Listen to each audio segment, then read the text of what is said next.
Howdy everyone, welcome back to another video in the progression series. Today is going to be the most important video in the series. We're going to be looking at probably the biggest mistake Summoners War players are making right now, and hopefully I can convince you to fix this mistake for your own accounts. Let's get into it.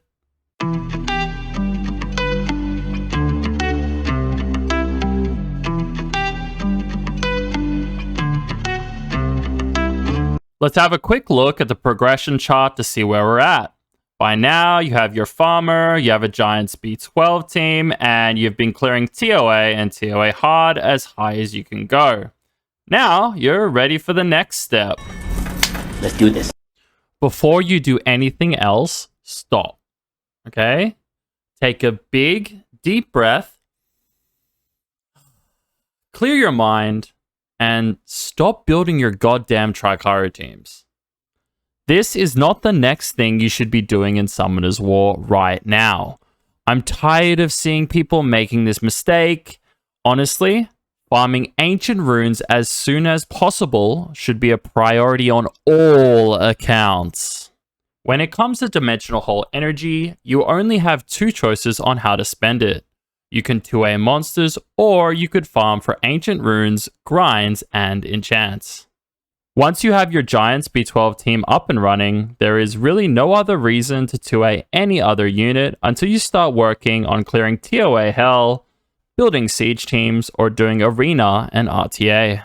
A good rule to stick to is only 2A monsters if you need it to clear specific content, or if you need more crafting materials for ancient reaps. Building an Alunia B5 team is actually not that hard. You don't need towers. All you need to do is farm giants for a couple of weeks, 2A all the relevant monsters, and set the team up correctly.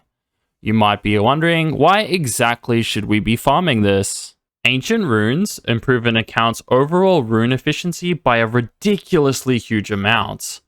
To show this, let's compare a normal 6-star blue rune and a 6-star blue ancient rune. After using the blue grinds and enchants, this is what a max blue rune can look like for both a normal rune and for an ancient rune. When you calculate the overall stat distribution and compare the two runes, you can see that overall, an ancient rune has around 84% more overall stats than the normal rune. Just keep in mind, we are not weighting the stats, and to keep it simple, we will assume max efficiency with speed as the rolls. Now, let's compare it to a hero rune that has hero grinds and enchants. After comparing the stat distribution, this hero rune has roughly only 2% more stats overall. If we keep on comparing the tiers of runes, this is what you get. An ancient hero rune has 70.5% more stats than a normal hero rune, but it has 10.9% stats less than a legend rune. And finally, an ancient legend rune has 58.3% more stats than the normal legend rune. So what does this actually mean? If a player is consistently farming ancient runes, you can assume that early on, it will give a very quick boost to the account, and later on, they will become the most important runes on the account. Knowing this information, what are you waiting for? Let's go through the team you need to build and what stats you have to aim for. Just a heads up, I did a lot of testing to make the safest team possible. Most other teams failed because of a lack of consistent damage, or they cycled out of immunity and it caused the team to fail. I can guarantee you this is the easiest and safest beginner team you can make. Before we introduce the team, I just want to give a special mention to Cilia. If Com2Us ever fixes her AI so that she prioritizes S2 and S3 over S1, she would be an amazing unit for a beginner team. Another thing we have to talk about is minimum stats for the team to be reliable and safe.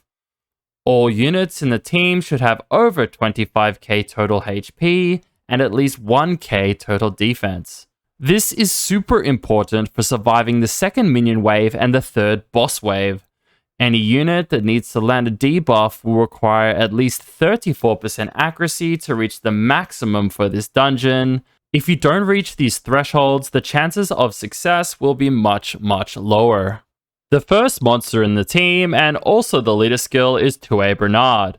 The only other unit that can do the same job as him in the Wind family is Savannah, but due to being a Nat 5, not the easiest to obtain. Bernard is used to cycle turns with his S3. His S2 is important for applying attack down and defense down, and his S1 is good for pushing back the attack bar of the enemy. Put Bernard on a Swift set and aim for over plus 150 speed. Then prioritize tankiness and get the 34% accuracy cap. If you're able to get him tanky enough and with enough accuracy, you can also use a slot 4 crit rate rune to help speed up the runs. The second monster in the team is 2A Royd. Royd is so important to the team, his ability to control the Bellinus on stage 2 of the boss wave is why this team can be so reliable. The biggest problem with beginner teams are the lack of damage, or the AI is so terrible that it causes the run to be inconsistent. 2A Royd negates this as he only has a single skill with 2 passives. In general, Royd will apply defense break, attack down, or can provoke and push back the attack bar to 0 when a unit doesn't have defense down. For runes, you can use one of the free violence sets you get in the beginning of the game, but I preferred putting Royd on a tanky Swift set. The requirements for Royd were he had to be faster than Riley, decently tanky, and had to have enough accuracy to land his debuffs. Riley, the fusionable support, is the next unit. Riley is just an overall amazing support unit, and she will be useful for a ton of content throughout the whole game. You will need to fully skill her up. The team does require the extra healing she gets from lower cooldowns and higher percentages. Her job is to keep the team safe and increase the damage output. She applies attack up and immunity buffs consistently. Her S3 can also cleanse a single debuff across the whole team, which can come in clutch if there is bad RNG. For runes, you will need to build her on your fastest fire set you get from the beginning of the game. Without speed towers, she works best at around 220 speed, prioritize tanky stats, and a bonus if you can get 90 res on her to decrease any chance of her receiving a debuff. The last unit is 2A Naomi. She deals big kitty damage, and due to her passive is very, very easy to rune. You can use units like Ciara, Dominic, or Jingji instead if you have them. I built the Naomi on a Fatal set, then tried to find runes with double rolls into crit damage. Make sure you do get enough tanky stats. In this setup, your damage dealer won't need much speed or accuracy, so you shouldn't have much difficulty finding the runes to build them. There is one more very important thing. On phase 1, you want to set it up so that you attack the left minion and then the boss. On phase 2, you want to attack the right minion and then the boss.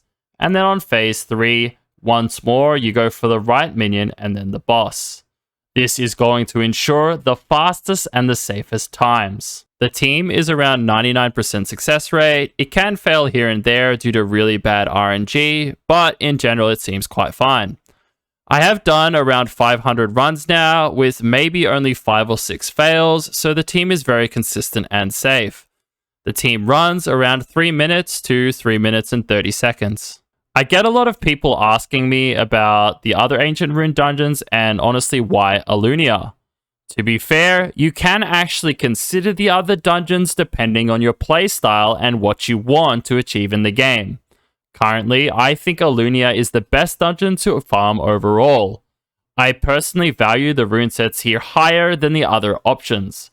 Karzan is also good for people interested in big PP damage. Alunia is good for RTA PvP players. Lumel is also good for RTA and PvP players, but you trade Despair for Vampire. In general, Despair sees more use and you will need more sets. Calderon has the worst sets overall, but it also has the Swift set. If you are interested in always going first, this is the best dungeon for you. The newest dungeon, Sacrion, is very interesting because if I gave the sets in each dungeon a rating based on usage, this would be a very good dungeon to farm. Sacrion overall has a lot of decent sets, but the Despair Will combo from Alunia is better for players overall. You will need to choose early on what kind of playstyle you want, and then choose the dungeon that suits you the most. Another question I get asked is, why do I have to choose a dungeon? Why can't I just farm them all? And unfortunately, you have a very limited amount of Dimensional Hole energy every week. The drop rate of legendary gems and enchants are very low, so in the long run, it's better just to stay in one dungeon so you can maximize the stats on the best runes you get. Once you do reach a good depth of rune quality in that dungeon, you can change to another if you like. Honestly, this video and series has taken a lot of time and effort, so if you did enjoy it, please give it a thumbs up and spread it out to any other new players or lost players who need some help. This is honestly the most efficient way to really strengthen your account. Peace!